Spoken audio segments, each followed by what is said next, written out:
Xavier is headed to St. John's for a Big East game tonight at 5 o'clock Mountain Time. I'm excited to see St. John's play. I cannot lie to you. Xavier's a pretty decent team as well. They're coming off of a really big win. Xavier's sitting at 12-7, 4-4, 6 in the Big East, while St. John's is 16-3, 7-1, tied for first in the Big East with Marquette, who's number 10 in the country right now. To talk about Xavier a little bit, they're hot right now. They've won their last three. They beat Marquette 59-57. Pulled out a close one at Marquette on the road.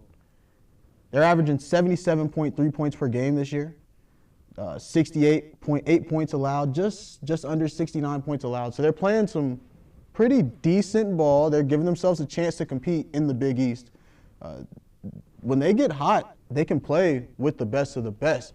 We saw them take a pretty decent, I don't know what you call this UConn team. They're almost on my ban list, so I don't know what you call the UConn team.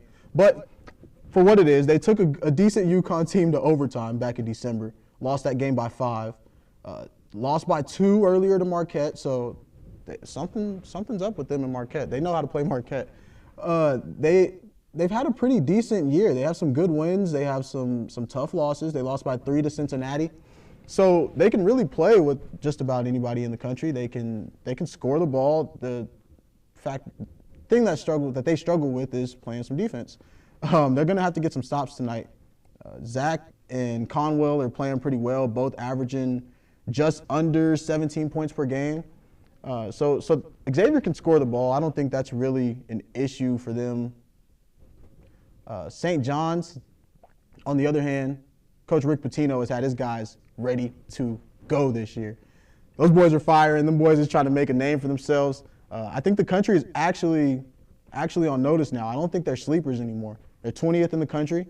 They're averaging 80.6 points per game, which is 57th in the country. 41.9, just under 42 rebounds per game, which is 9th in the country. And they're only giving up 66.1 points per game.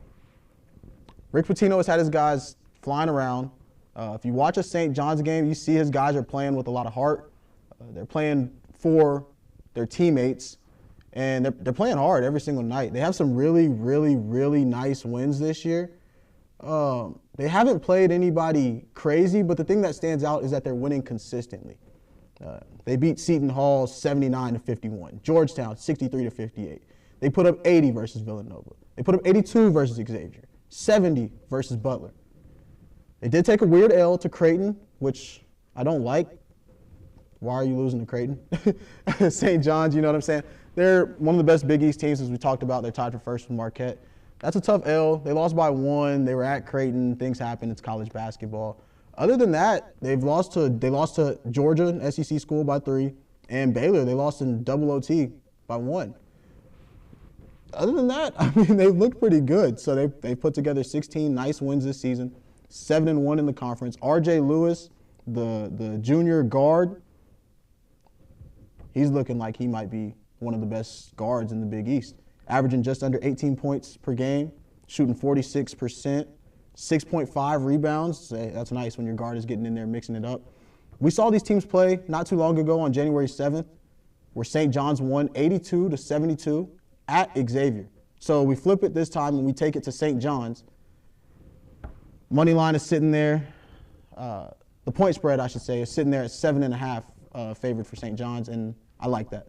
I'm taking St. John's on the money line. I'm taking St. John's to win by 7.5. I like another 10-point victory, bare minimum. I think St. John's shoots the ball pretty well. I think they understand that right now is a very important time for them to kind of take control of their conference. So if they get hot right now, beat Xavier, head to Georgetown, get a win, beat Providence, and set themselves up for Marquette and UConn to split those, hey, I think they're going to position themselves pretty well in the Big East. So I'm taking St. John's minus 7.5. They hoop at 5. We'll see what happens.